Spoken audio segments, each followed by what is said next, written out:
Future సిటీలో global summit ఏర్పాట్లను మంత్రి పొంగురెడ్డి శ్రీనివాసరెడ్డి పరిశీలించారు. ఏర్పాట్లపై అధికారులతో సమీక్షించారు.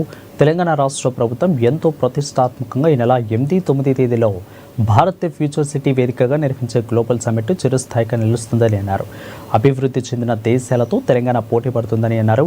ఇక తెలంగాణ ప్రగతి దేశంలో ఉన్న రాష్ట్రాలతో కాదు, ప్రపంచంలో అభివృద్ధి చెందిన దేశాలతో పోటీ పడే విధంగా సీఎం రేవంత్ రెడ్డి సారథ్యంలో ప్రజాప్రభుత్వం ముందుకు సాగుతుందని అన్నారు మంత్రి పొంగులేటి శ్రీనివాసరెడ్డి.